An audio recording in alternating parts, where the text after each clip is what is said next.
খুব দুখেৰে আজি মই কংগ্ৰেছ দল ত্যাগ কৰিব লগা হ'ল। মই এটাই কথা ক'ব বিচাৰোঁ, বৰ্তমান সময়ত দেশৰ সাৰ্বভৌমত্ব, দেশৰ নিৰাপত্তা আৰু জননী জনমভূমিতকৈ কোনো আৰু একো ডাঙৰ হ'ব নোৱাৰে। আজি দুখেৰে কংগ্ৰেছ দল এৰিছোঁ, কাৰণ যিজন সভাপতি, এই সভাপতি গৌৰৱ গগৈ ডাঙৰীয়াক বিষয়ে মই প্ৰায় 2খন চিঠি AICCক মই দিছিলোঁ আৰু দি পেলাই কৈছিলোঁ যে ময়ো যিহেতুকে এখন কেম্পেইন কমিটি, কংগ্ৰেছৰ সবতকৈ one of the important committee, campaign কমিটিৰ মই উপাধ্যক্ষ হৈ আছোঁ।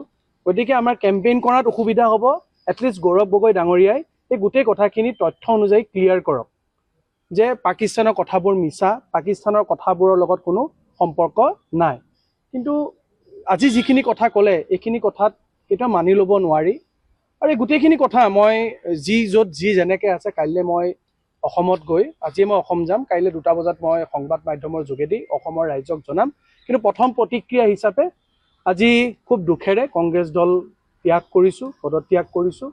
দীৰ্ঘদিন বিশ্ববিদ্যালয়ৰ দিনৰ পৰাই ছাত্ৰ ৰাজনীতিৰ পৰাই কংগ্ৰেছ দলৰ লগত জড়িত আছিলোঁ দীৰ্ঘদিন।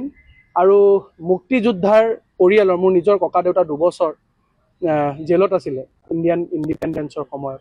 গতিকে তেনেকুৱা এখন ঘৰৰ ল'ৰা হৈ মই পাকিস্তানৰ লগত এনেকুৱা বস্তুত মই কেতিয়াও কম্প্ৰমাইজ কৰিব নোৱাৰোঁ। আৰু গৌৰৱ গগৈ ডাঙৰীয়াই পাকিস্তান 10 দিনত তাত কি কৰি আছিলে, তেওঁ ইয়াত ভিজা বেলেগ লৈছিলে, তাত গৈ পেলাই যদিও বেলেগ আকৌ এক্সটেণ্ড কৰি ল'ব পাৰে বা নোৱাৰে, এই গোটেই বস্তুবিলাক এটা ডাঙৰ সন্দেহৰ আৱৰ্তত আছে। গতিকে এই সন্দেহৰ আৱৰ্তত ৰাখি মই আৰু নাভাবোঁ যে কংগ্ৰেছ দলত থাকি এইজন সভাপতিৰ নেতৃত্বত কাম কৰিবৰ কাৰণে সুবিধা হ'ব, বা সুবিধা কৰিলেও বা পালেও বা কৰিলেও অসমৰ বা আহি থকা প্ৰজন্মই কেতিয়াও ক্ষমা নকৰিব। গতিকে এই সিদ্ধান্ত লৈছোঁ, পৰৱৰ্তী সময়ত চাওঁ কি হয়। মই বৰ্তমান সময়ত একো ভবা নাই, মই 1-2 দিন মোৰ আৰু লাগিব, মই চিন্তা চৰ্চা কৰি লওঁ। ডেফিনেটলি ৰাজনীতিত আছোঁ যেতিয়া নিজৰ ৰাজ্যখনৰ, নিজৰ জেগা টুকুৰা বা ভাৰতৰ কাৰণে, অসমৰ কাৰণে, নিজৰ ৰাজ্যৰ যিকোনো জেগাৰ কাৰণে বা নিজৰ জেগাৰ কাৰণে কাম কৰা সেই যিটো সৰুৰ পৰাই যিটো ইচ্ছা, সেইটো আছে, সেইটো থাকিব। যি সিদ্ধান্ত হয় অসমৰ ৰাইজক মই একদম ক্লিয়াৰলি জনাম, আৰু আপোনালোকৰ জৰিয়তে অসমৰ ৰাইজক মই ভালকৈ সকলো কথা জনাম। ডেফিনেটলি গৌৰৱ গগৈয়ে মেইন ৰিজন। কংগ্ৰেছক এতিয়াও মই কওঁ যে কংগ্ৰেছত বহুত ভাল মানুহ এতিয়াও আছে, মই নাই বুলি নকওঁ। কংগ্ৰেছত কোনো দলত এটা দল মানুহে পৰিচালনা কৰে। দলটোৰ আইডিঅলজি মই বেয়া বুলি কোনো দলকে মই নকওঁ। কিন্তু গৌৰৱ গগৈ ডাঙৰীয়াৰ নেতৃত্বত যিটো কংগ্ৰেছ দল চলি আছে, সেই নেতৃত্বত কংগ্ৰেছ দলটো কেতিয়াও মই নাভাবোঁ যে আগুৱাই যাব পাৰিব। আৰু কংগ্ৰেছ দল আগুৱাই যোৱা নোযোৱাটো পিছৰ কথা, সমাজ আৰু দেশৰ আৰু ৰাজ্যৰ কাৰণে এটা ভয়ংকৰ কথা। গতিকে এনেকুৱা গৌৰৱ গগৈ যিটো পাপ কাম কৰি আছে, সেই পাপৰ সমভাগী মই হ'ব নোৱাৰোঁ।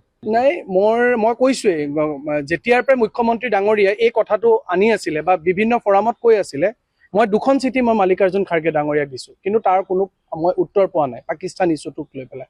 গতিকে তেওঁলোকৰ যদি সদিচ্ছা নায়েই, গতিকে এতিয়া তাত আৰু ক'ব লগা একো কথা নাই। গতিকে এৰি অহা দলটোৰ কথা মই ক'ব লগা নাই, মই দলটোক মই বেয়া বুলি নকওঁ।